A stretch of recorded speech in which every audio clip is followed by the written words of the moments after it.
It's 11 p.m. on a Tuesday, and office towers across Asia are still lit up like Christmas trees. Not because anyone loves their job, but because leaving before your boss does is basically career suicide. From the outside, it looks like pure dedication, an endless climb up the corporate ladder. But the real story is darker. Every promotion comes at the cost of your health, your relationships, maybe even your sanity. While some of the most successful people are now the loudest critics, all because of a single word that's threatening to bring the whole system crashing down.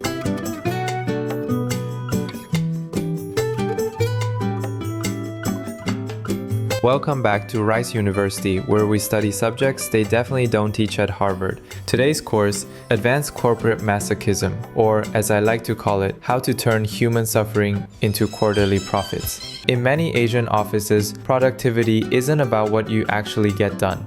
It's about how many hours you can chain yourself to a desk, how many pointless midnight emails you can fire off, and how convincingly you can look busy while doing absolutely nothing.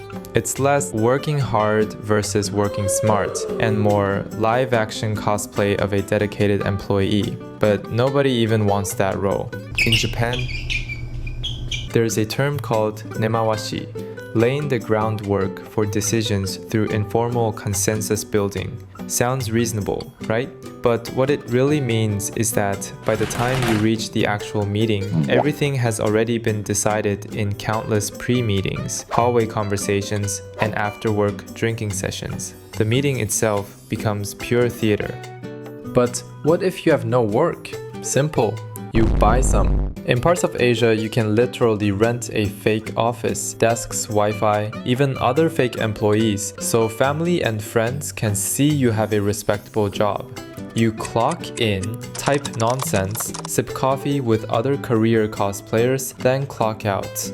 Meanwhile, your Korean colleagues are pioneering pali, hurry. Everything must be done yesterday, but somehow also require 14 approval stamps and 6 committee reviews.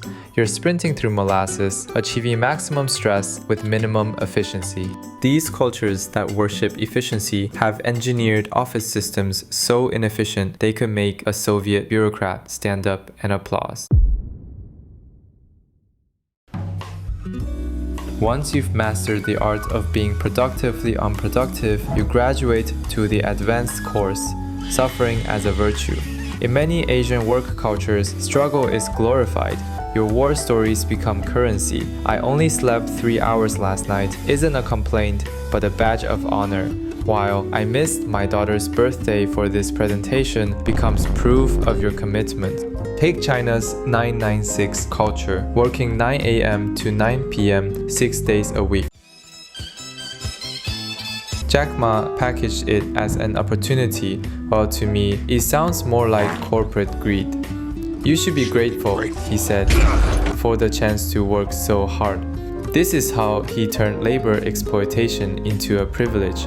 You are simultaneously the hero of your own story and the victim of circumstances beyond your control. You are choosing to sacrifice everything while having no choice but to sacrifice everything.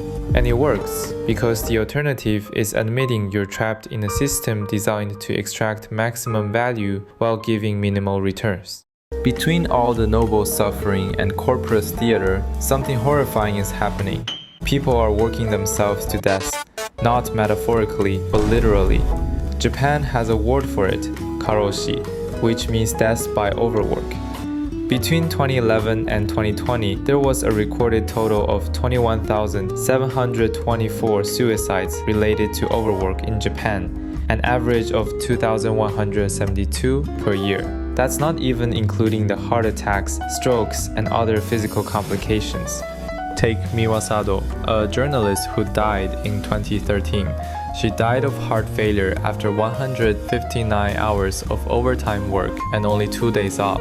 She's only one example of these terrible standards. This is happening right now, today. While you're watching this video, someone in Asia is working their 3rd consecutive all-nighter, telling themselves it's temporary, that it's worth it, that this is what success looks like. Share this video to that person because there is some valuable information coming up. After you've perfected the art of noble suffering, it's time for the final exam, passing this trauma down to your children. Parents grind themselves to dust to give their kids a future, and those kids then grind themselves to dust to justify their parents' sacrifice. It's a perpetual motion machine powered entirely by guilt and good intentions.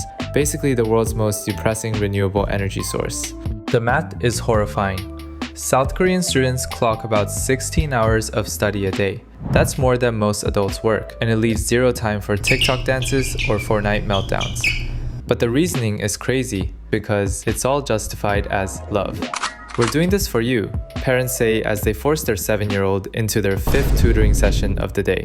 And they genuinely mean it. A generation that's academically accomplished but emotionally stunted, professionally successful but personally hollow.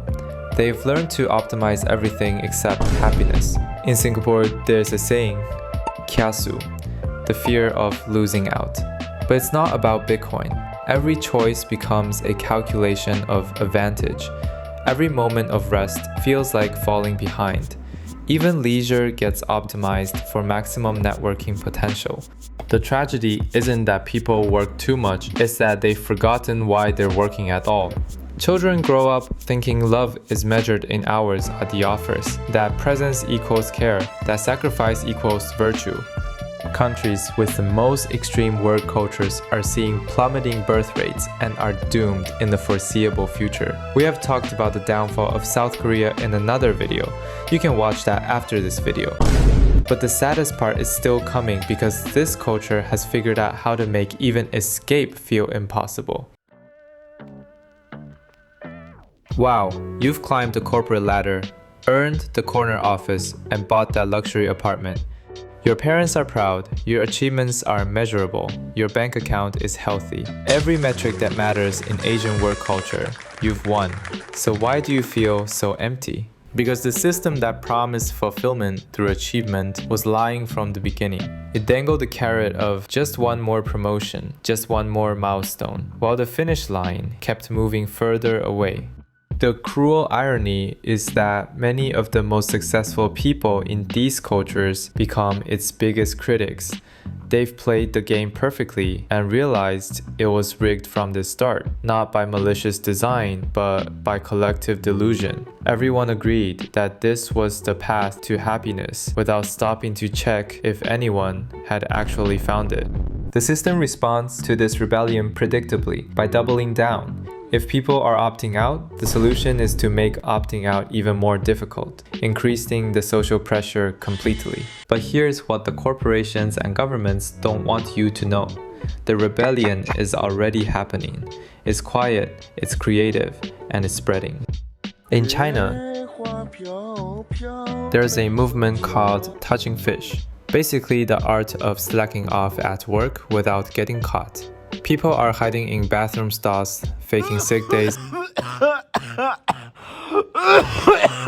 and perfecting the ancient art of typing really, really slowly. It even evolved into something called lying flat, a full-on refusal to join the rat race. In other words, they've turned doing nothing into a lifestyle. And honestly, that might be the most productive thing they've ever done. But here's what's beautiful about this resistance. It's not violent nor dramatic. It's not even particularly organized. It's just people quietly choosing themselves over the system. And that terrifies the people in power more than any protest ever could. The most radical act isn't quitting your job or moving to another country. It's much simpler and infinitely more threatening. It's two letters that the entire system depends on you never saying. It's saying no. No to the weekend meeting that could be an email. No to the drinking session that's really a work obligation. No to the guilt trip about not being grateful enough for your suffering. No to treating your children like investments in your retirement plan. No to the idea that your worth is measured by your output.